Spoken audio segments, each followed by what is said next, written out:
tener una fe sana. Dice la Biblia que el apóstol Pablo le pedía a Timoteo que los ancianos, que el liderazgo de la iglesia tenían que tener una fe sana. Indagando por distintos textos del Nuevo Testamento, veo que a veces se menciona la fe, pero no siempre desde un punto de vista positivo. Hay como muchos tipos de fe, e incluso también muchos niveles de fe. Y el apóstol Pablo y el Señor a través de sus palabras nos dice que la fe del creyente tiene que ser sana.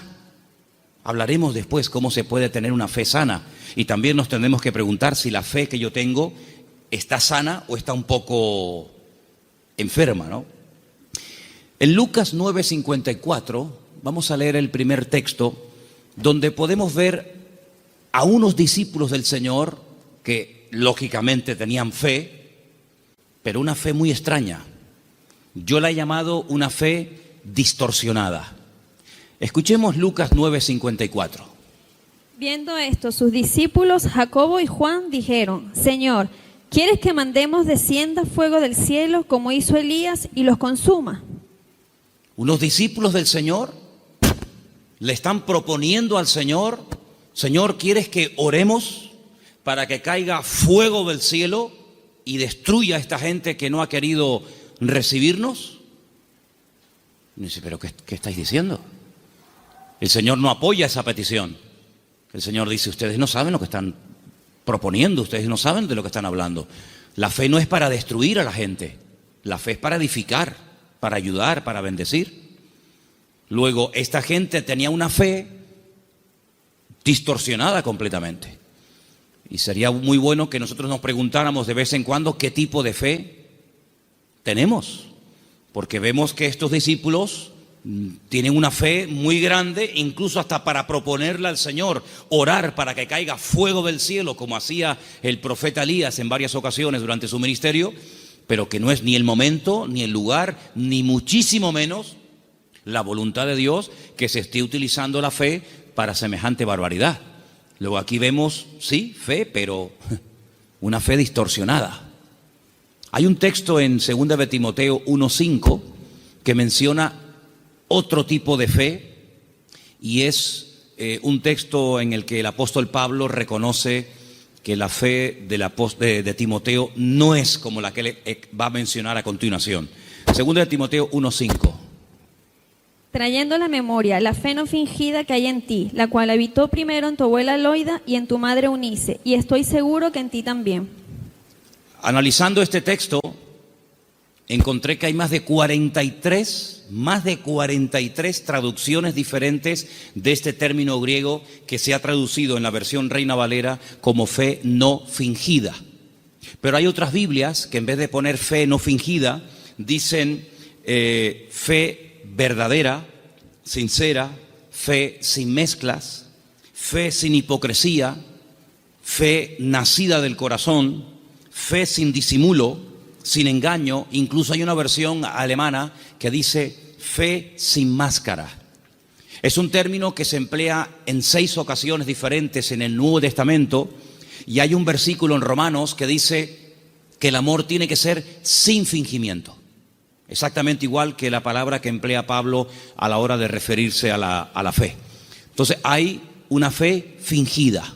Parece que tiene, pero a la hora de la verdad eso no se puede considerar una fe auténtica. Entonces estamos viendo cómo la Biblia menciona y habla de personas que en un momento determinado pueden tener fe, pero no es la fe sana de la cual queremos hablar en esta noche y cómo conseguirla.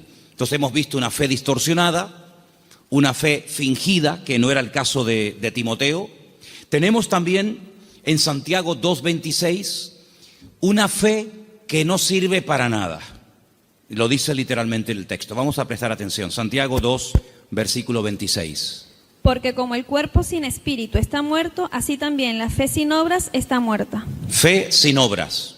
Hay fe, pero no hay obras, luego está muerta. No sirve para nada. Entonces hay gente que puede tener una fe aparentemente muy grande, pero no hay obras. Esa fe no produce nada. Por lo tanto, dice Santiago, es una fe muerta. Y lo muerto, pues ya me contarás para qué sirve. Absolutamente para nada. Ya hay tres tipos de fe: distorsionada, una fe fingida, una fe muerta, y hay una fe que quisiera contar un poquito de quién se trata.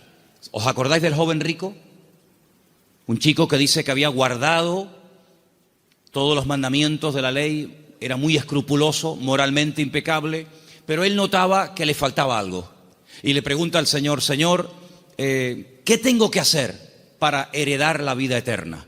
Y el Señor le propone un estilo de vida diferente, le habla de que tiene que romper con ese espíritu de materialismo que lo domina, le habla de que tiene que guardar los mandamientos, y él dice: yo todo esto lo he guardado.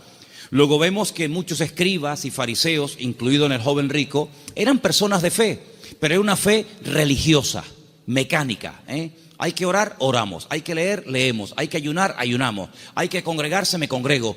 Pero el Señor no quiere que actuemos como si fuéramos máquinas, hermanos. Que no seamos como robots, que hacen las cosas pero sin sentimiento, sin pasión, sin ganas, sin deseo. Las hacen, pero no hay vida en lo que hacen. Digamos que es una fe religiosa. Sin embargo, volvemos al texto de Tito capítulo 2, donde el apóstol Pablo dice que los creyentes tienen que tener una fe sana. Quédense con eso, una fe sana, que no está enferma, que no está distorsionada. No es una fe que llegamos incluso a tener fe en la fe, valga la redundancia. Conocen la película de la lámpara de Aladino, ¿no? Esa lamparita que la frotan, sale un genio, y el objetivo del genio es cumplir los deseos de aquel que tuvo la suerte de encontrar la lámpara de Aladino. La fe no es la lámpara de Aladino. No tenemos que tener fe en nuestra fe. Dice el Señor: tened fe en Dios. ¿Cuántos dicen amén? Antes de ver las características y cómo se puede tener una fe sana, quiero llevarles a Mateo capítulo 8, donde vais a ver cómo el Señor sabe perfectamente qué nivel y qué calidad de fe tenemos. En Mateo capítulo 8, a partir del versículo 5, se relata la historia de una visita de Jesús a un pueblo llamado Cafarnaún, que significa el pueblo de Naún. Y en el versículo 5 dice que Jesús entró en Cafarnaún y vino a él un centurión. Luego, no es un judío, es un gentil. Y este centurión, que era una especie de capitán, viene rogándole y le dice: Señor, mi criado está postrado en cama, paralítico, gravemente atormentado.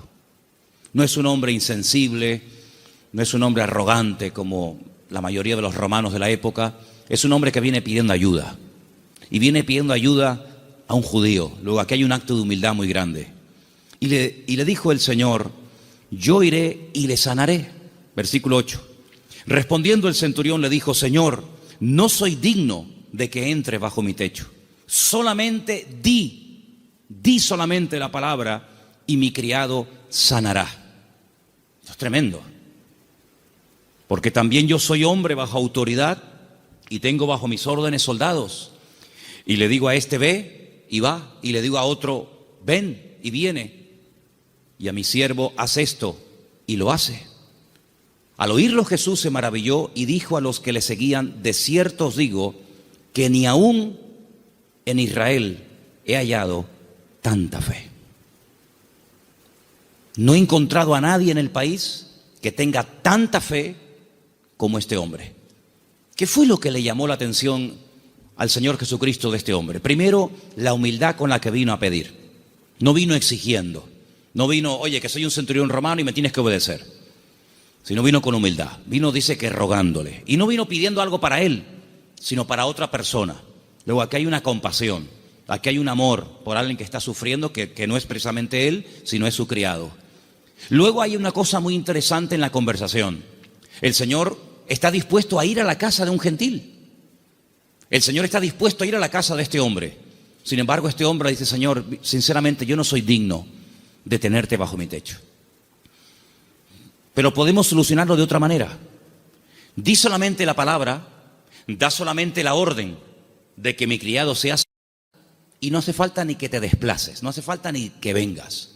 Fíjate que el hombre le pone un ejemplo al Señor. Le dice: mira, yo soy un hombre de autoridad, Yo le digo a un soldado que venga y viene, lo digo a otro que vaya o haga esto y lo hace. Por lo tanto, lo que este hombre está diciendo es: yo reconozco tu autoridad. Yo reconozco que cuando tú ordenas algo en el mundo espiritual, se cumple. Por lo tanto, como hago yo en lo natural, hazlo tú en lo espiritual. Da la orden y automáticamente mi criado sanará. Él unió el poder de la palabra, la autoridad de la palabra del Señor, con una fe bien puesta y bien depositada con humildad en el Señor. Y claro, automáticamente recibió la respuesta. Entonces el Señor dice que en todo Israel no había encontrado a nadie que tuviera tanta fe, una fe tan grande, tan firme, tan madura como la de este hombre. Luego, por la forma como habló, por la forma como pidió y se comportó, el Señor se dio cuenta de que este hombre no tenía una fe normal y corriente, sino era una fe, amigo, de categoría. Sin embargo, en el mismo Evangelio según San Mateo, un poquito más adelante, en el capítulo 14, ahora las cosas cambian. Porque en el capítulo 14, a partir del versículo 22, dice la palabra del Señor lo siguiente: Jesús enseguida hizo a sus discípulos entrar en la barca e ir delante de él a la otra tierra, a la otra ribera, entre tanto que él despedía a la multitud. Despedida la multitud, subió al monte a orar aparte, y cuando llegó la noche estaba allí solo. Y ya la barca estaba en medio del mar, azotada por las olas, porque el viento era contrario. Más a la cuarta vigilia de la noche, como a las 3:30 de la madrugada, Jesús vino a ellos andando sobre el mar. Los discípulos, viéndole andar sobre el mar, se turbaron diciendo: un fantasma, y dieron voces de miedo. Pero enseguida Jesús les habló diciendo: tened ánimo, yo soy, no temáis. Entonces Pedro le respondió y le dijo: Señor, si tú eres, manda que yo vaya a ti sobre las aguas. Vamos a ver. Jesús le dijo: ven, simplemente eso, ven. Él, descendiendo de la barca, andaba sobre las aguas para ir a Jesús. Pero, ay amigos, los peros. Al ver el fuerte viento tuvo miedo y, comenzando a hundirse, dio voces diciendo: Señor, sálvame. Al momento Jesús, extendiendo la mano, asió de él y le dijo: hombre de poca fe. Poca fe. Capítulo 8 le dice al centurión: grande, grande es tu fe. Queda maravillado, queda impactado el Señor al ver el nivel de fe que tenía aquel hombre. Sin embargo, a este le dice: hombre de poca fe. Hay otro pasaje muy interesante en los evangelios, ustedes lo conocen perfectamente, donde Jesús está predicando en una casa. Dice la Biblia que fuera hay unos amigos de un paralítico que no pueden entrar. Conocen la historia, ¿verdad?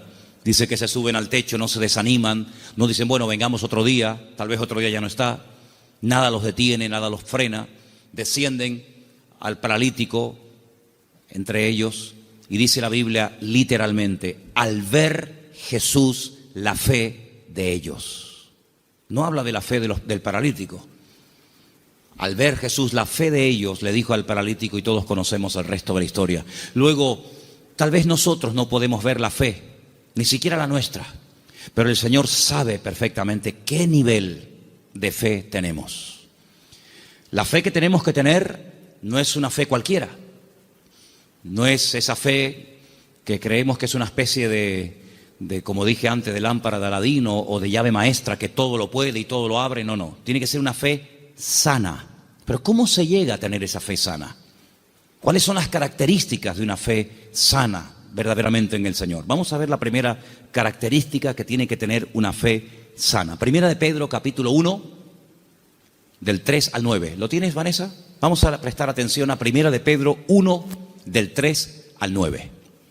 Bendito el Dios y Padre de nuestro Señor Jesucristo, que según su grande misericordia nos hizo renacer para una esperanza viva por la resurrección de Jesucristo de los muertos, para una herencia incorruptible, incontaminada e inmarcesible, reservada en los cielos para vosotros, que sois guardados por el poder de Dios mediante la fe para alcanzar la salvación que está preparada para ser manifestada en el tiempo postrero, en lo cual vosotros os alegráis, aunque ahora, por un poco de tiempo, si es necesario, tengáis que ser afligidos en diversas pruebas, para que sometida a prueba vuestra fe, mucho más preciosa que el oro, el cual, aunque perecedero, se prueba con fuego, sea hallada en alabanza, gloria y honra, cuando sea manifestado Jesucristo, a quien amáis sin haberle visto, en quien creyendo, aunque ahora no lo veáis, os alegráis con gozo inefable y glorioso, obteniendo el fin de vuestra fe, que es la salvación de vuestras almas. Amén. ¿Os dais cuenta? La primera característica de una fe sana es que tiene que ser probada. Si no quieres tener una fe probada, jamás sabrás qué tipo de fe tú tienes. Mientras no hay problemas, no se sabe si verdaderamente tú eres una persona madura o inmadura. No se sabe. Es como cuando antiguamente te entregaban la cartilla cuando terminabas de hacer el servicio militar y te ponían comportamiento, bueno, malo, excelente, regular, lo que fuera, disposición a la hora de actuar o en fin, las distintas, digamos, no materias, sino las distintas características que se pretendía o se suponía que había en un soldado. Generalmente, a menos que fuera tiempo de guerra, el apartado del valor se dejaba en blanco, porque no hubo ocasión de mostrar el valor. La obediencia sí, la fidelidad, la puntualidad, digamos la uniformidad, pero el valor era una casilla que se dejaba en blanco.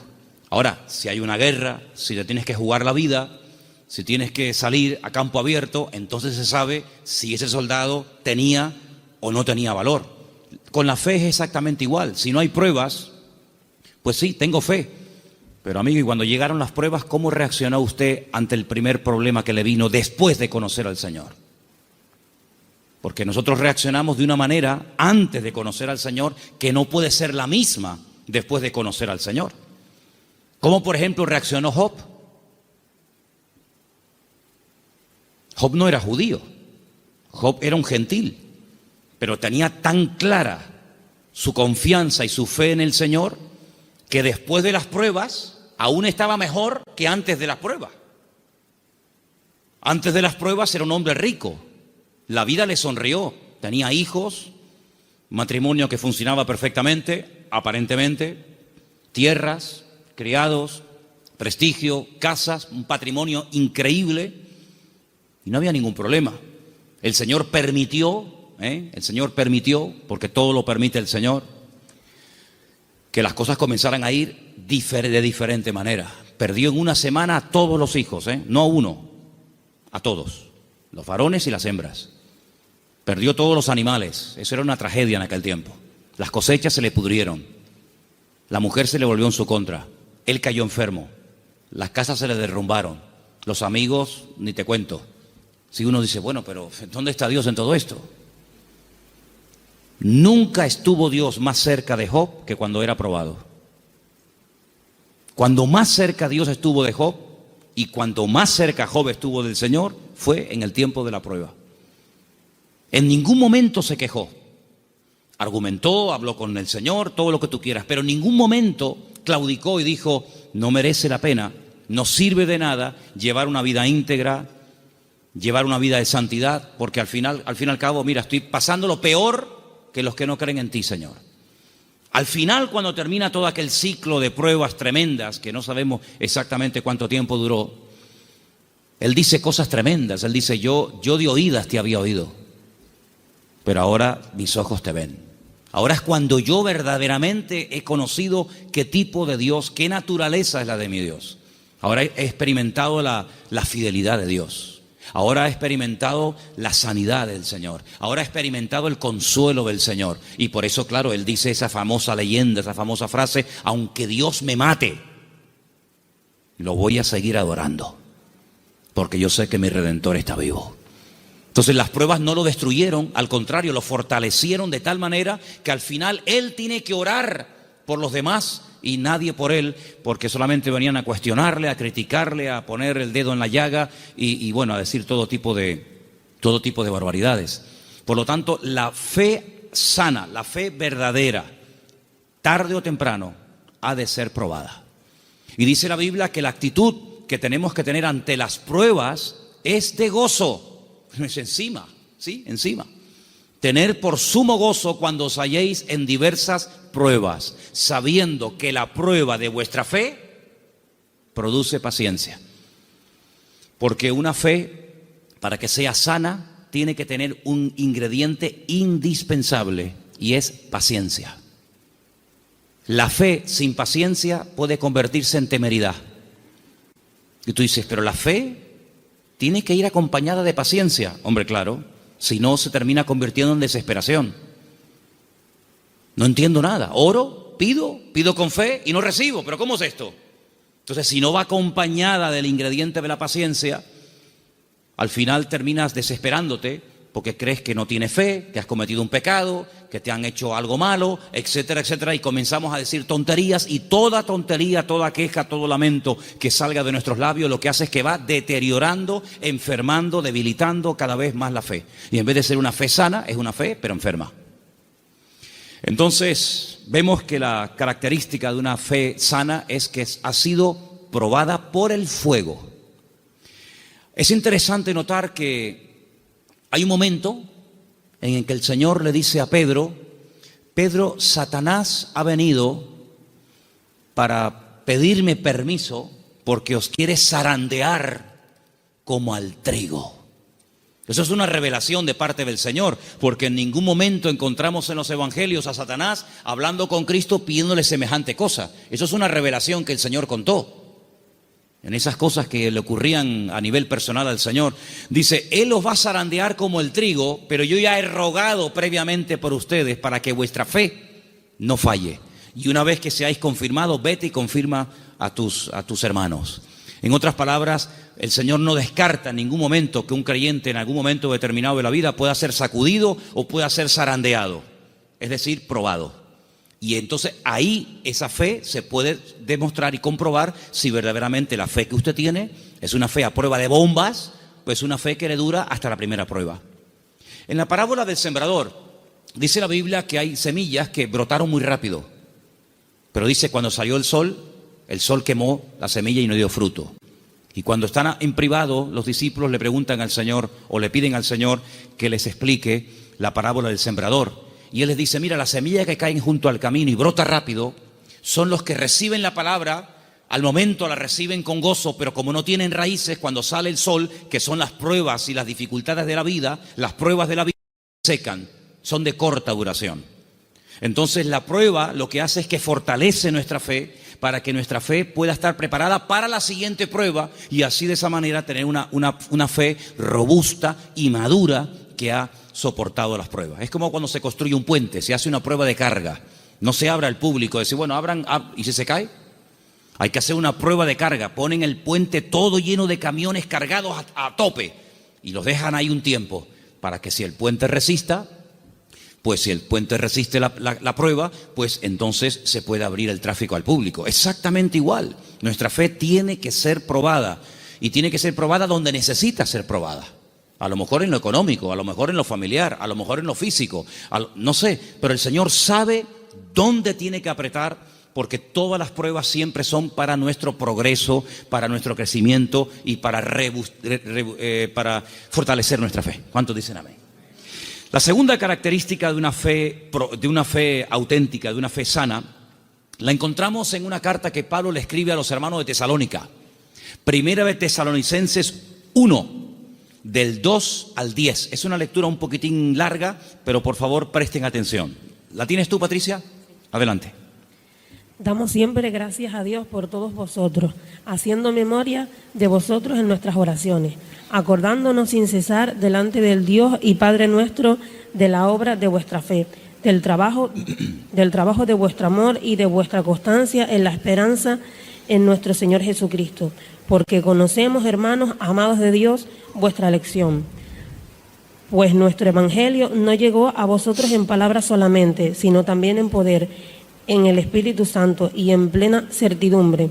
Como bien sabéis, cuáles fuimos entre vosotros por amor de vosotros, y vosotros vinisteis a ser imitadores de nosotros y del Señor, recibiendo la palabra en medio de gran tribulación con gozo del Espíritu Santo, de tal manera que habéis sido ejemplo a todos los de Macedonia y de Acaya, que han creído, porque partiendo de vosotros ha sido divulgada la palabra del Señor, no solo en Macedonia y Acaya, sino también en todo lugar vuestra fe en Dios se ha extendido, de modo que nosotros no tenemos necesidad de hablar nada, porque ellos mismos cuentan porque ellos mismos cuentan de nosotros la manera en que nos recibisteis y cómo os convertisteis de los ídolos a Dios para servir al Dios vivo y verdadero y esperar de los cielos a su Hijo, al cual resucitó de los muertos, a Jesús, quien nos libra de la ira venidera. Amén. La iglesia de Tesalónica, desde el primer momento, fue una iglesia muy perseguida, muy perseguida. No todas fueron así, pero una de las características de esa congregación es que desde el primer momento los creyentes fueron perseguidos. Hermanos perdieron la vida. Llegó un punto que la presión era tan tremenda, que comenzaron a pensar si a lo mejor ya había comenzado hasta la gran tribulación. Fíjate lo que te digo. Y por eso Pablo tiene que escribirles varias cartas y alentar y animar a los hermanos y aclararles que todavía ese tiempo no ha comenzado, y les alienta y les anima a decir: hermanos, seguir adelante, el Señor aún no ha venido, el tiempo de angustia de Jacob, la gran tribulación aún no ha comenzado. Y Pablo pone doctrina encima de la mesa para que ellos sepan que lo que está pasando no es todavía lo que está profetizado para los últimos tiempos, ¿verdad? Y una de las cosas que el apóstol Pablo reconoce de la iglesia es que la fe de la iglesia, la fe de los hermanos de la ciudad de Tesalónica, no se quedó encerrada entre cuatro paredes, sino que los creyentes no habían perdido el valor de testificar a los que no conocían al Señor. Ellos se habían convertido, como dice ahí, hemos leído, de los ídolos. Habían sido gente idólatra, politeísta, y habían dejado esa vida de desorden, de idolatría, para convertirse al Dios vivo y verdadero. Pero la conversión de ellos, la fe de ellos depositada en el Dios vivo y verdadero, no era algo que se hacía a escondidas, sino algo que ellos querían que se difundiera. De tal manera que Pablo llegaba a ciertas y determinadas poblaciones y la gente en esos lugares daban testimonio de lo que los hermanos de Tesalónica estaban pasando y cómo la fe de ellos se había extendido. Y esto es muy importante, hermanos. Esto es muy importante porque en un momento tenemos un encuentro inicial con el Señor. Nos encontramos con el Señor, entendemos el propósito de la salvación, de la venida de Cristo. Pedimos perdón por nuestros pecados, lo aceptamos como nuestro Señor y Salvador personal. Muy bien, pero ¿y ahora? Ahora se tiene que extender nuestra fe. Tenemos que divulgar nuestro testimonio, nuestra esperanza en el Señor, porque no todo el mundo tiene la misma fe. No todo el mundo ha tenido la misma experiencia que tú has tenido, y por eso es muy importante que abramos la boca para que podamos decir a la gente: oye, que hay una esperanza, que hay un remedio, como vimos el domingo, que hay un camino, una verdad y una vida. Y los tesalonicenses no dijeron: bueno, mira, vamos a quedarnos callados porque nos están maltratando, nos están matando, nos están torturando. No importa, vamos a seguir hablando, vamos a dar testimonio de la fe en nuestro Señor Jesucristo. Esa es otra característica indispensable de una fe sana, que no solamente soporta la prueba con gozo y que la utiliza como plataforma para crecer y para acercarse más al Señor, sino que además es una fe que no es muda, no es una fe invisible. Usted sabe que la tiene, pero nadie se ha enterado en la familia, nadie se ha enterado en el barrio. No, yo abro mi boca y extiendo y proclamo la fe, la obra que el Señor ha hecho en mi vida. Esa es otra característica de una fe sana. Un creyente que no testifica no es normal. No es creyente que un creyente que tiene el gozo del Señor y que ha pasado de muerte a vida, pasen los días, las semanas y se le pase la vida y no comparta su fe y su testimonio con nadie. Eso no es una fe sana, es una fe enferma. Otra característica de una fe sana, quiero leer en Santiago. Voy a leer este pasaje yo, si no les importa, en capítulo 2, a partir del versículo 14, donde Santiago habla de algo muy importante relacionado con la fe. Dice: hermanos míos, Santiago 2:14, ¿de qué aprovechará si alguno dice que tiene fe y no tiene obras? ¿Podrá la fe salvarle?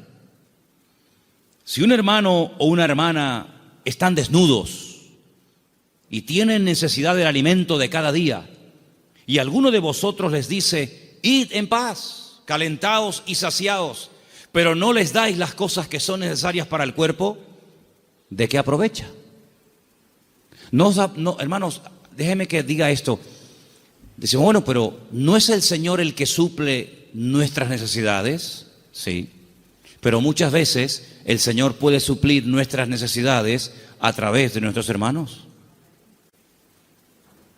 A veces cuando veo a un señor mayor o a alguna persona en un parque, en una plaza, dándole de comer a los pajaritos o a las palomas, a mí siempre me viene a la cabeza el texto que dice: hombres de poca fe, mirad las aves del cielo que ni siembran ni hilan, ¿no las alimenta vuestro Padre Celestial? Y yo digo, fíjate, este hombre sin darse cuenta, o a lo mejor sí, no sé, está siendo el instrumento que hoy el Señor está utilizando. Él cree que le sobraban unas miguitas de pan duro y las trae al parque para entretenerse, pero él no se está dando cuenta de que ese montón de pájaros, el Señor los está alimentando a través del detalle de este hombre. Entonces puede ser que el Señor te puede utilizar a ti en un momento determinado y a través de tu vida, cubrir la necesidad, suplir la necesidad de algún hermano. Entonces dice, así también la fe, si no tiene obras, es muerta en sí misma. Una de las fe que comentamos antes.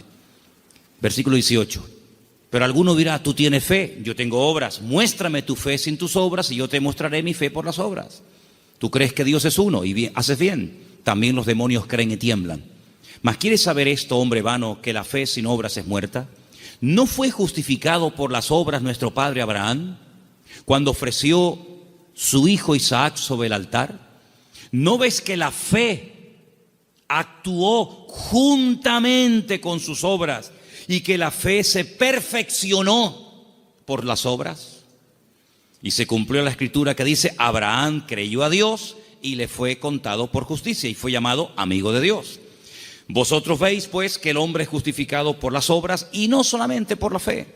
Asimismo también Rahab la ramera no fue justificada por las obras cuando recibió a los mensajeros y los envió por otro camino, porque como el cuerpo sin espíritu está muerto, así también la fe sin obras está muerta. Luego, una característica de una fe sana, que es lo que nos interesa y estamos hablando esta noche, es que es una fe que produce, una fe que hace obras. No es una fe teórica. No, yo creo pero no hago nada. No, es una fe que hace obras. ¿Cómo se sabía que Abraham tenía fe en el Señor? Bueno, pues yo estaba justamente leyendo hoy ese pasaje y dice la Biblia que este hombre viaja desde el sur de Israel, desde una ciudad llamada Beersheba, recorre todo el desierto del Negev, llega hasta el monte Moria, allí en Jerusalén, y antes de llegar deja a unos criados y le dice, bueno, guárdeme aquí el asno, el burrito, que dice, iremos, adoraremos y volveremos. Y a veces seguimos leyendo el pasaje y nos olvidamos de decir, no, espérate un momento, mira lo que acaba de decir. Iremos, adoraremos y volveremos. Pero ¿cómo dice volveremos si Abraham sabe que tiene que subir al monte Moria y sacrificar, es decir, matar a su hijo Isaac? Dirás en todo caso, volveré. La Biblia dice que Abraham tenía tanta fe en el Señor que creía que si mataba a su hijo Isaac, el Señor se lo podía resucitar y volverlo a tener con él. Y en cierto sentido, eso fue lo que pasó. No lo mató, sabemos el resto de la historia, pero él en su corazón lo había sacrificado antes de subir al monte Moria. ¿Se da cuenta? Pero la fe de Abraham no quedaba simplemente en un acto de obediencia, sino que iba mucho más allá. Bueno, yo lo mato, yo lo sacrifico porque al fin y al cabo es lo que Dios, mi Señor, me ha pedido. Pero creo que Él me lo puede dar de entre los muertos. Y es que nunca nadie había resucitado, hermanos. Él no puede decir, no, es que ya resucitó fulanito de tal. No había resucitado nadie. ¿Cómo sabía Abraham que el Señor podía resucitar muertos? Porque Abraham conocía a Dios. Y la fe auténtica, la fe sana, no es una fe ciega, no es una fe irracional, es una fe basada en hechos, en realidades. ¿Y qué mejor realidad que conocer a Dios y conocer su palabra? Yo dije en una ocasión que hubo un momento en nuestra vida en los que creímos en un Dios que prácticamente no conocíamos. Cuando nosotros la primera vez aceptamos al Señor, ¿qué sabíamos del Señor? Pues muy poca cosa. No conocemos hoy nosotros al Señor mejor que hace años atrás cuando lo conocimos o lo recibimos en nuestro corazón, ¿sí o no? Por supuesto que sí. En aquel momento fue un acto de fe. Yo necesité fe, créame, yo particularmente, yo no sé usted, pero yo necesité mucha fe porque yo no creía en Dios. No creía en Dios, sencillamente. Para mí no existía. Y yo necesité que Dios me diera fe para poder creer en Él. Pero créanme, hermanos, y lo digo con toda sinceridad, yo hoy en día no necesito fe para creer en Dios. Yo es que sé que Dios existe. La fe se necesita para creer en lo que usted tal vez no ve o no ha recibido y tiene fe de poder recibirlo. Pero yo no necesito fe para creer en mi Padre. Yo no necesito hoy por hoy fe para creer si este libro es o no es la palabra de Dios. Es que yo sé que es la palabra de Dios. Por lo tanto, la fe tiene que ir en aumento, tiene que ir creciendo, tiene que ir madurando. Y por eso, amados hermanos, hay momentos en los que en la vida de ciertos y determinados personajes los milagros tenían que verse muy asiduamente, un poco como para sacudirlos y para provocar la fe en ellos. Pero hay un momento en nuestra vida en los que prácticamente ya no necesitamos tantos milagros cada día, porque el hecho de que el Señor sea mi Señor, ya para mí eso es más que suficiente, y sé que todo lo demás vendrá por añadidura. ¿Cuántos dicen amén? Hay gente que continuamente le pone pruebas al Señor.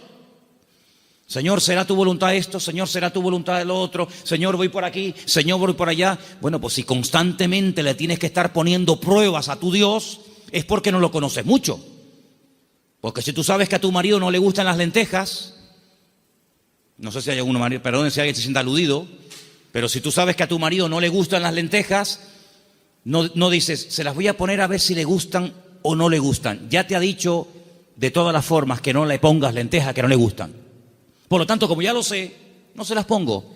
Pero yo sé que lo que le gusta es el potaje de berros. Entonces, en la medida en la que tú conoces a tu marido, a tu esposa o a tu hijo, a quien sea, tú te comportas de una forma diferente con él o con ella, ¿sí o no?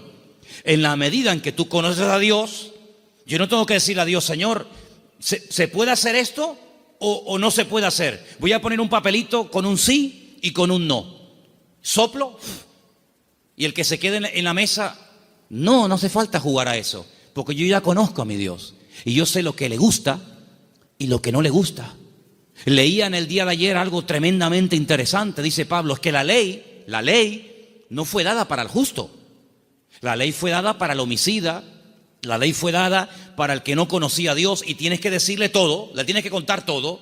Pero José nunca leyó la Biblia, y José era capaz de decir, eso no lo puedo hacer, porque si yo hago eso, yo peco contra mi Dios. ¿Os acordáis? Cuando es tentado con la mujer de Potifar, él podía haber dicho, bueno, ¿dónde está escrito que esto es pecado? No estaba escrito por ninguna parte, pero es que él conocía a Dios. Y cuando una persona conoce a Dios, aunque no tenga mucho conocimiento de la Biblia, conoce más del Dios de la Biblia que de la Biblia del Señor, y sabe perfectamente discernir, y dice, esto no es de Dios, esto no es del Señor. Porque el que conoce al Señor, dice la Biblia, hay un texto muy bonito que dice, el pueblo que conoce a su Dios se esforzará.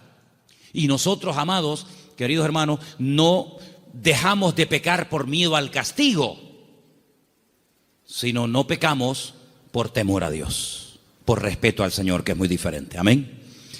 Otra característica de una fe madura, tal vez le puede sorprender esta frase, es que no tiene miedo a las aventuras. En Génesis capítulo 12, quiero que vean este pasaje conmigo. Génesis capítulo 12, versículo 1. Hay una palabra aquí muy bonita que la hemos leído en muchas ocasiones. Dicen que el padre de Abraham era, ¿cómo se llamaba el padre de Abraham? Hola.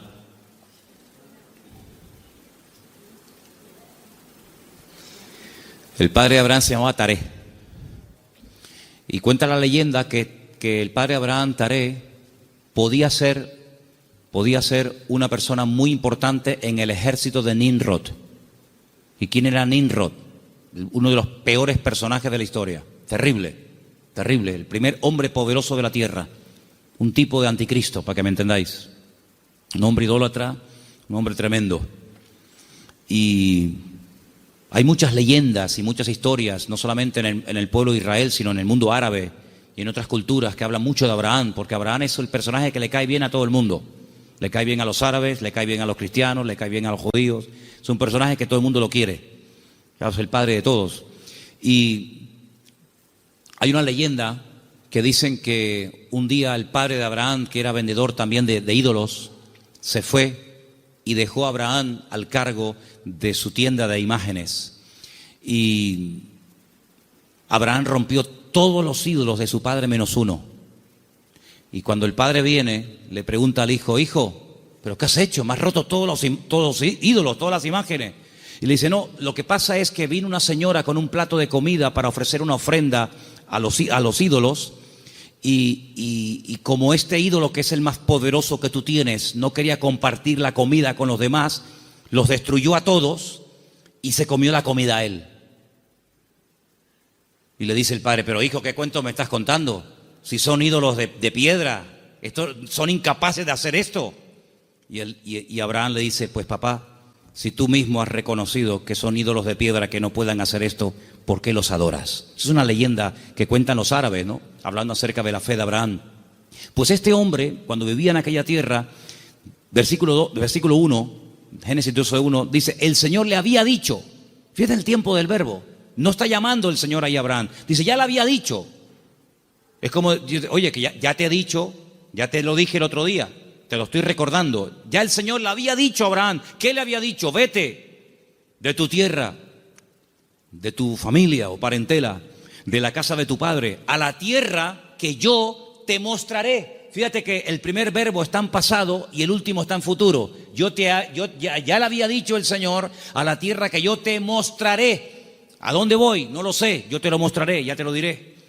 Pero hay una promesa, entre el cumplimiento de la promesa y la obediencia, hay una palabra muy interesante. Dice: yo haré de ti una nación grande. Te bendeciré, te engrandeceré. Engrandeceré, serás bendición. Bendeciré a los que te bendigan, y a los que te maldijeren, maldeciré. Serán benditas en ti todas las familias de la tierra. Y se fue Abraham como el Señor lo había dicho. Entonces vemos que este hombre, en base a una promesa, en base a una orden de parte del Señor, él emprende una aventura. Y por eso este punto que he dicho, que para tener una fe sana, uno tiene que estar dispuesto a correr aventuras con el Señor.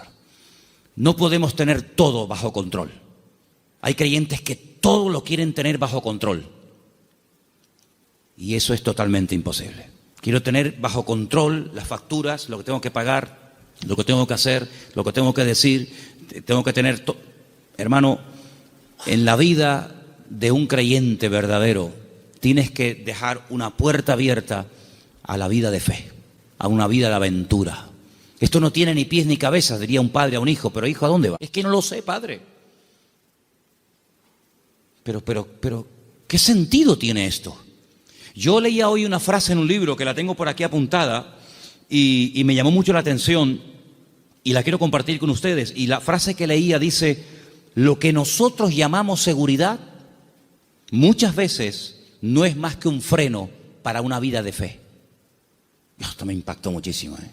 No, es que hay que tener una seguridad en la vida, tú.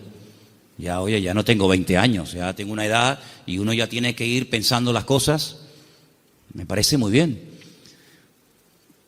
Pero cuando vamos a la palabra de Dios, nos encontramos que a veces Dios llama a gente ya con 80 años. Y tú dices: ¿pero dónde va este hombre con 80 años? Pues tú no ves que cuando tú eras joven lo intentaste y fue un fracaso lo que hiciste, que incluso hasta terminaste matando a una persona. Y el Señor llama a un hombre que en el pasado ha fracasado y se ha refugiado como un prófugo en el desierto, cuidando ovejas que no son ni de él. Y ahora tengo que volver atrás. ¿A qué? Hacer la voluntad de Dios, pero en esta ocasión no como tú la quisiste hacer, en tu yo, en tu ego, sino hacerla en mi nombre. Y lo manda a Moisés, a Egipto, con 80 años. Y Abraham le da unas promesas increíbles con una edad que uno dice: ¿y por qué no le dio estas promesas cuando tenía 18, 20 o 30 años?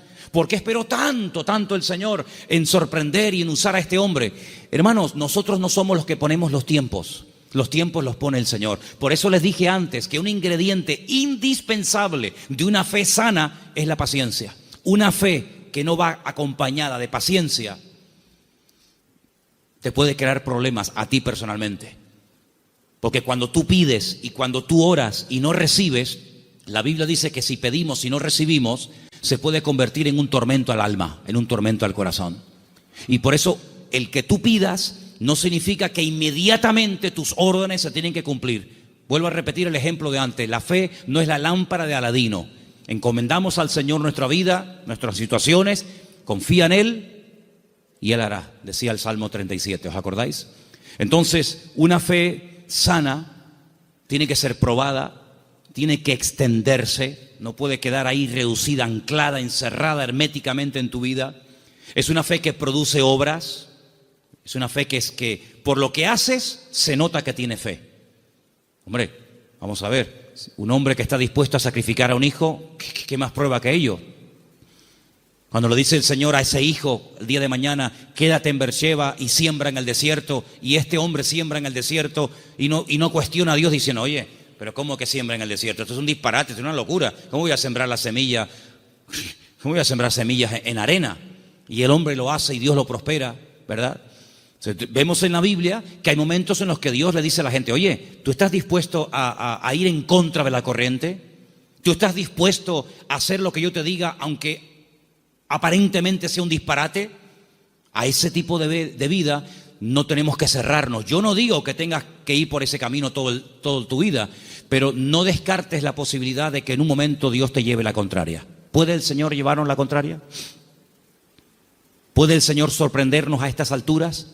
Quiero decirles algo que llevo tiempo queriendo decirlo y siempre se me olvida. Siempre se me olvida. Cuando llego a casa digo, pero si yo vine de Galicia y quería decirles esto y todavía no se lo he dicho. Ahora me acaba de venir a la cabeza y se lo voy a decir. Fui a predicar un día a una iglesia en Galicia. No voy a decir ni el sitio porque sabe Dios a dónde llegan estas predicaciones. Fui a predicar a un lugar y el pastor de esa iglesia, que llevaba ya mucho tiempo al frente de esa congregación, me dice que se va a ir a otra ciudad, a empezar otra iglesia. Digo, muy bien. Y él sigue hablando y me dice, es que esta iglesia en la que yo ya he estado años, yo creo que ya ha dado todo lo que tenía que dar. Hemos hecho evangelismo, hemos hecho retiros, hemos hecho campamentos, hemos hecho vigilias, y yo creo que esta iglesia ya ha dado todo lo que tenía que dar y voy a comenzar en otra parte. Y cuando yo llegué a casa y comencé a pensar en lo que este hermano me había dicho, es un buen hombre, es un buen pastor, no estoy hablando de un pseudo pastor, estoy hablando de un hombre de Dios. Pues yo dije, Señor, es interesante en la vida porque en la vida tiene que saber uno hasta dónde tiene que llegar. La Biblia nos enseña que el sueño de Moisés era entrar a la tierra prometida. El Señor dijo, no, hasta aquí llegaste, amigo. Pero no voy a cruzar el Jordán, no, es que soy Moisés, me da igual. Yo si quieres te enseño la tierra, pero aquí se acaba tu vida, amigo. A partir de ahora le pasas el relevo a Josué. Y vemos que Moisés no entró en la tierra prometida. Y tan grave fue lo que hizo, aparentemente delante del Señor fue gravísimo, para no dejarlo entrar, tú imagínate, ¿verdad? Vemos por ejemplo a David. ¿Cuál era el sueño de David? El sueño de David era levantarle un templo a Dios. Ese era el sueño de David. ¿Se lo había pedido el Señor? No. De hecho el Señor le dice a través del profeta Natán, le dice, ¿dónde me vais a meter a mí? Si el cielo es mi trono y la tierra es el estrado de mis pies, ¿qué casa me vais a construir a mí? Pero si quieres hacerla. Sin embargo, vemos que el Señor no le permitió, el que verdaderamente tenía ganas de levantar el templo, no lo pudo levantar. Su hijo fue el que lo levantó. Entonces, él entendió que su vida no era, o el sueño de su vida no se iba a cumplir, sino que era su hijo el que iba a levantar el templo. Luego, uno tiene que saber hasta dónde puede llegar. Porque, hermanos, seamos sinceros, si analizamos, por ejemplo, la vida de José, un hombre de fe, un hombre obediente, vemos que sí, él había recibido una revelación cuando era jovencito de lo que sería su vida. Pero si aquellos sueños que él tuvo de pequeño no le ayudaba, en cierto sentido, el faraón a poder cumplirlos, pues se pudriría en la cárcel.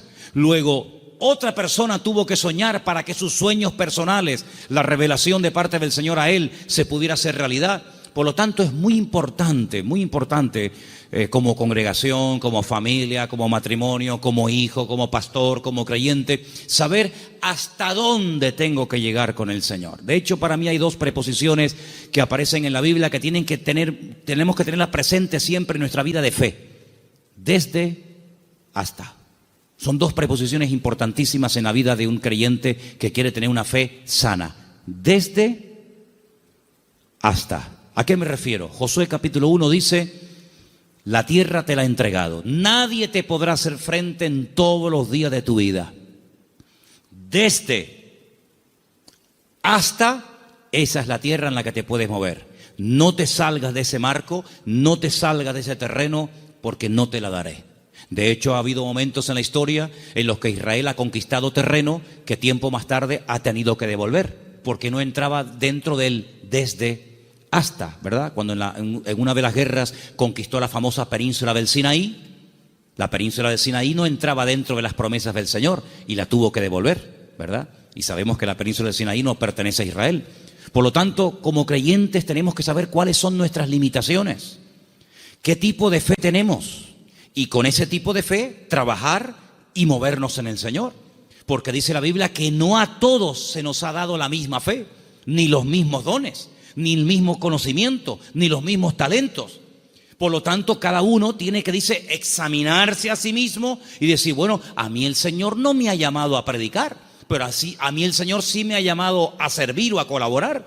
Tal vez el Señor a mí no me ha llamado al ministerio musical, pero me ha llamado o me ha capacitado o me estoy preparando para el ministerio de enseñanza o para el ministerio, digamos, para otras culturas. Cada uno de nosotros tiene que examinar su fe y ver a sí mismo qué estás haciendo con el nivel de fe que tú tienes. Hay una característica que yo quisiera que leamos algunos versículos. No sé si lo tienen ustedes ahí, Patricia. Hebreos 11, ¿sí? Del 8 al 10. Porque antes dije algo que quiero que te lleves esta tarde grabado en tu corazón. Incluye la paciencia en tus oraciones. Incluye la paciencia en tu fe. Si no incluyes la fe, la paciencia en la fe que tienes, lo puedes pasar mal, porque va a haber un momento en el que te vas a pelear con Dios, te puedes desanimar, porque dices, Señor, estoy orando con fe, estoy orando conforme a tu voluntad y no veo resultados, pero es que la fe tiene que ir acompañada de la paciencia. Vamos a leer dos textos y con ellos terminamos. Hebreos 11, del 8 al 10, por favor. Por la fe, Abraham, siendo llamado, obedeció para salir al lugar que había de recibir como herencia, y salió sin saber a dónde iba. Por la fe habitó como extranjero en la tierra prometida, como en tierra ajena, morando en tiendas con Isaac y Jacob, coherederos de la misma promesa, porque esperaba la ciudad que tiene fundamentos, cuyo arquitecto y constructor es Dios. Esperaba en esa búsqueda, esperaba la ciudad cuyo arquitecto y fundador es Dios. Ahí el verbo está en un imperfecto progresivo. Es decir, espero, pero no de brazos cruzados, a ver qué pasa. No, espero y me muevo en esa espera. ¿Me explico? Me muevo en fe. Aún no he recibido lo prometido. ¿Estará aquí la ciudad cuyo arquitecto y fundador es Dios? ¿Está aquí? ¿No? Vámonos para allá. Y se iba a otro lugar, acampaba. Yo lo que busco es la ciudad que ha construido mi Dios. Una ciudad firme, estable. Vivo en tiendas de campaña, pero no importa, yo estoy buscando una ciudad que tiene fundamentos. Pasaba un tiempo, aquí no es. Bueno, dice la Biblia, y esto es un misterio tremendo, que dice que la llegó a ver. La llegó a ver y la saludó, como diciendo, algún día yo estaré allí. Yo les dije una vez que a mí me llamó muchísimo la atención, porque esto es algo que dice el Nuevo Testamento. Esto no lo dice el Antiguo Testamento. La Biblia no dice en el Antiguo Testamento en ninguna parte que Abraham buscaba la ciudad cuyo arquitecto y fundador es Dios. Eso no lo dice en ninguna parte. Eso lo dice el Nuevo Testamento en la carta a los Hebreos.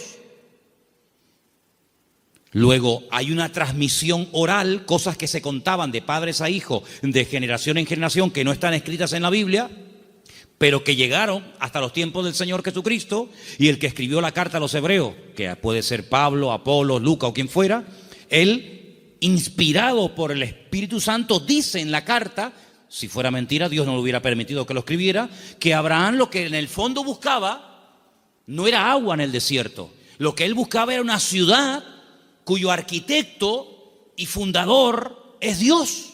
Y tú dices, ¿qué ciudad es esa? ¿Qué ciudad es? Una ciudad que ha hecho Dios. Bueno, yo solamente conozco una. ¿Cuál es? Pues la Nueva Jerusalén, ¿sí o no? No hay otra. Bueno, pues cuando hemos ido muchas veces a Israel, en el famoso Museo del Templo, pues resulta que al principio ustedes saben que hay unas habitaciones que te van explicando la historia de la Biblia con unos cuadros gigantes, unos cuadros enormes. Claro, no dejan sacar fotografías, no dejan hacer películas, pero bueno, yo lo tengo aquí grabado en mi cabeza. Y hay un cuadro enorme que yo me quedé mirando, digo, esto es increíble, ¿eh? Se ve. Son allá, claro, ya Isaac no era un niñito de 4, Isaac tenía entre 35 y 40 años cuando va al monte Moria con su padre. Algunas veces la gente se imagina que ven mi niño, ven bonito, ven, ponte aquí. No, Isaac era un hombre ya hecho y derecho. Y lo pone sobre el altar y se ve el altar de piedras con Isaac amarrado de pies y de manos.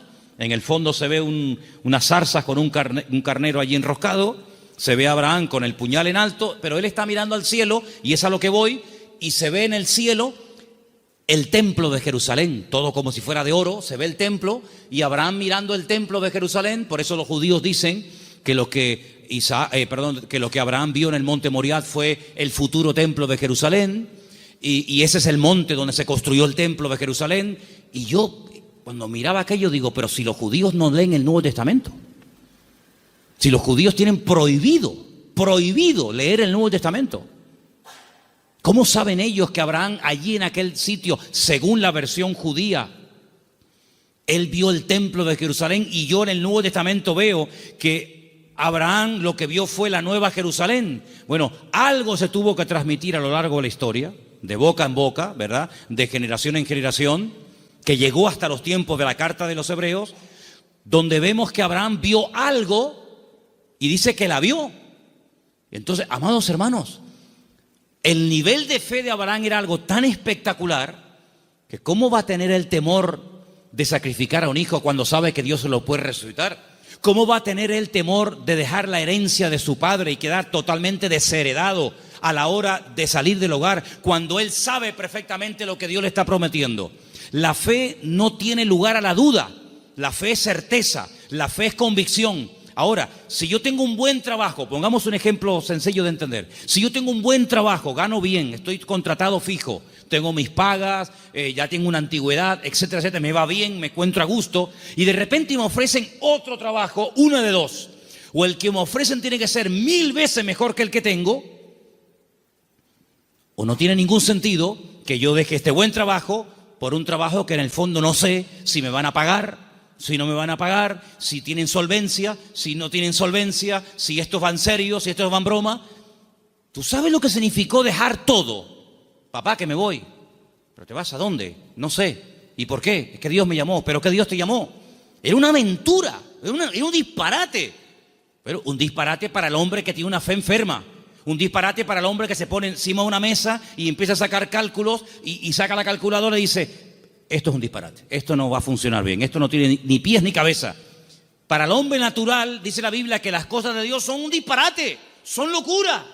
Pero para el hombre que tiene el Espíritu de Dios, dice que la fe te permite, hay distintos niveles, ¿verdad? Hay un momento en el que la fe, si crece, si madura, si se extiende, una fe probada, etcétera, te permite ver por la fe y llamar las cosas que no son como si ya fuesen.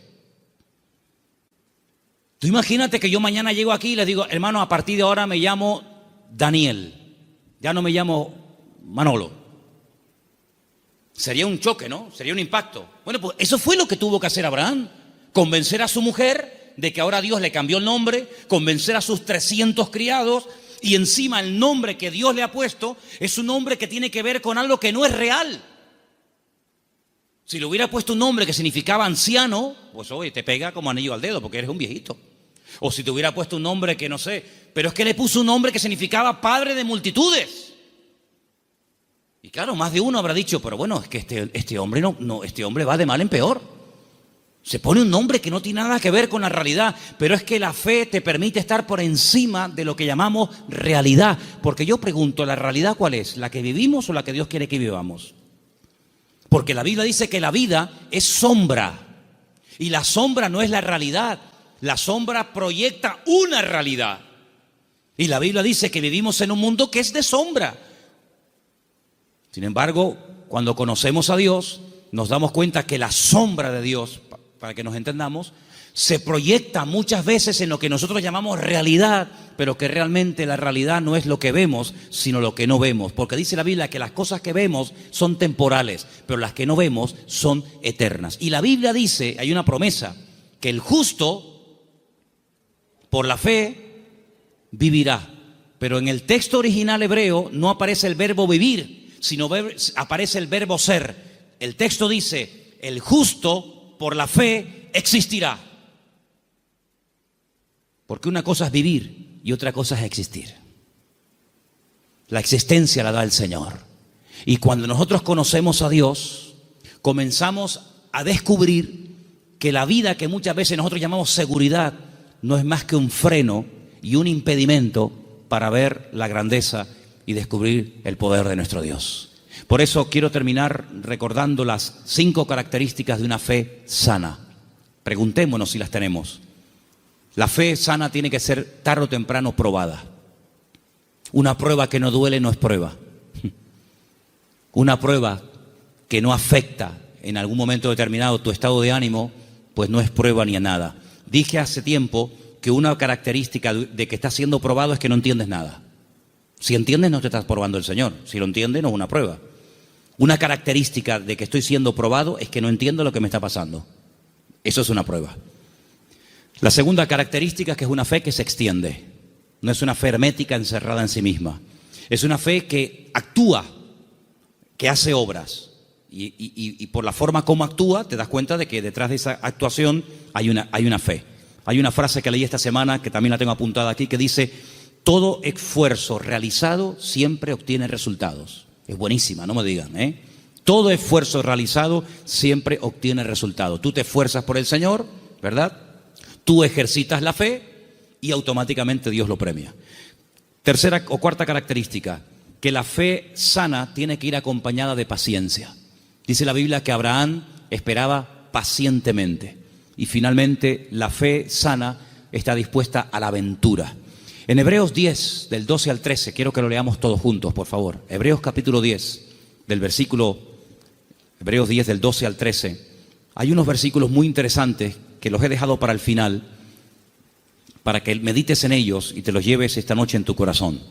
Repito, Hebreos capítulo 10, del 12 al 13. ¿Lo tienen, hermanos? Bueno, creo que lo estamos poniendo ahí, ¿no? Perfecto. Léelo conmigo.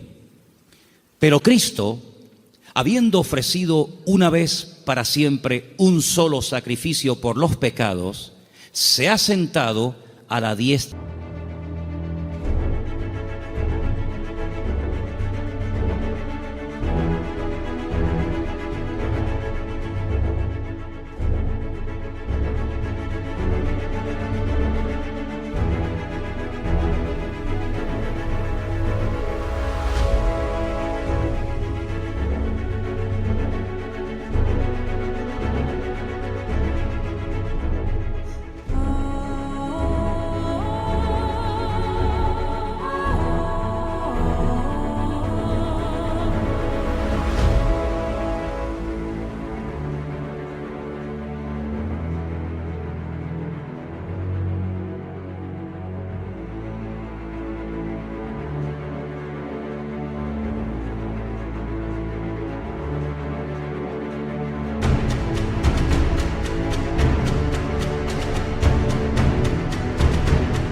de Dios. Versículo 13.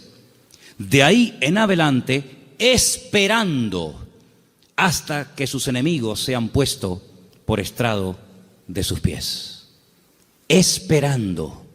Es la misma palabra que aparece cuando dice que Abraham esperaba la ciudad cuyo arquitecto y fundador es Dios. Ahora fíjate esto.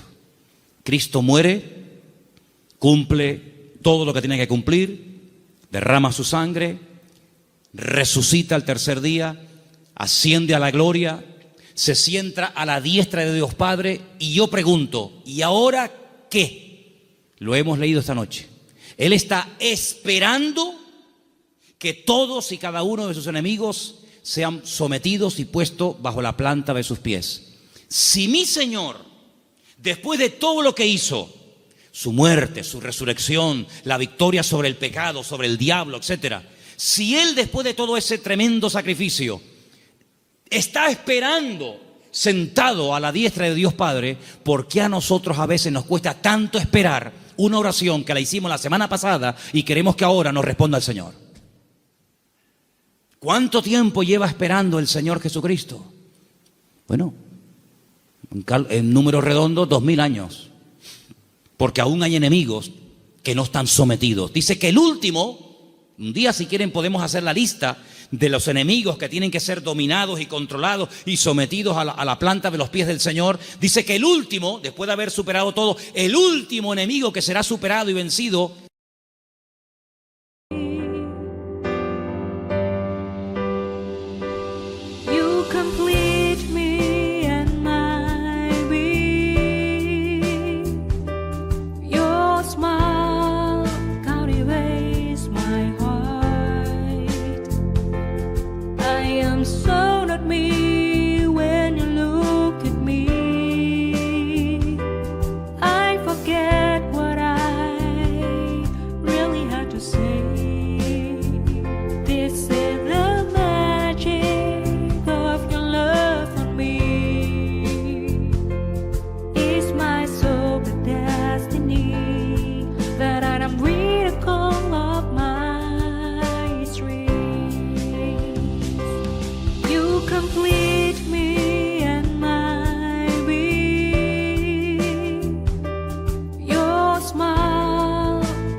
Para siempre será la muerte.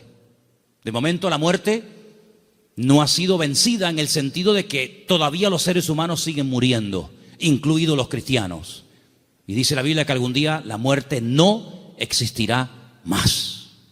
Llegará un momento en el que la muerte, llegó tu muerte, hasta aquí llegaste, amiga. Por lo tanto, si el Señor está esperando, imitemos al Señor. Él ora, Él intercede. Hay oraciones que el Señor Jesucristo le hizo al Padre cuando subió a la diestra, y una de ellas fue: Padre, envíales el Consolador.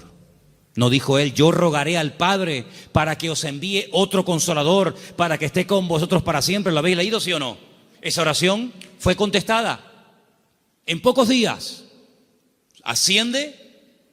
El Señor Jesucristo le pide al Padre que envíe el Espíritu Santo a los que quedaron en la tierra. Lo envía, pero hay otras muchas cosas que aún todavía el Señor está esperando que se solucionen, que se venzan, y después vendrá el Señor. Por lo tanto, vemos que la fe tiene que aprender a esperar. No solamente tiene que tener la confianza y la perseverancia, sino que una fe sana es una fe que sabe esperar. Pero no es una espera en vano, no es una espera inútil, es una espera que merece la pena, porque merece la pena esperar en el Señor. ¿Cuántos dicen amén? Cierra tus ojos en esta noche y pidámosle al Señor: si mi fe está distorsionada, si mi fe está muerta, si mi fe no produce, si mi fe está estancada, Señor, sáname la fe. Que mi fe no sea una fe enferma, sino una fe viva, una fe robusta, madura. En otras palabras, una fe sana, aleluya. Que sea una bendición para mi vida y para los que me rodean. una fe contagiosa, una fe que trae ánimo, una fe que trae fortaleza al espíritu, una fe que me ayuda a superar los traumas, los problemas, las tristezas, las amarguras, las pérdidas. Una fe que me ayuda a llamar las cosas que no son como si ya las estuviera teniendo ahora mismo y disfrutando de ellas. Llama las cosas que no son como si ya fuesen.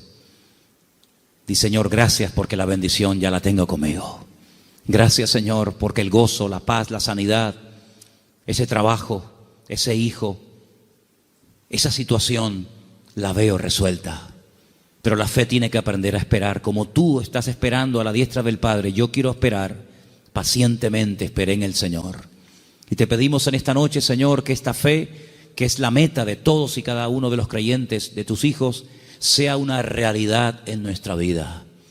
Ayúdanos a trabajar esta fe que tú un día depositaste en nuestros corazones, que el mundo no la apague, que las circunstancias de la vida no la debiliten ni la enfermen, sino que la fe nos permita estar firmes, porque tu palabra dice que nuestra fe ha vencido al mundo. Aleluya. Señor, si nuestra fe en algún momento no ha estado como tenía que estar, si no estamos verdaderamente echando mano y utilizando esta fe, te pedimos que tú nos sacudas y nos despiertes para que esta fe, Señor, verdaderamente sea una fe poderosa, una fe que obtenga lo imposible y una fe que me permita vivir en victoria y bendecido todos los días de mi vida hasta que tú regreses, Señor.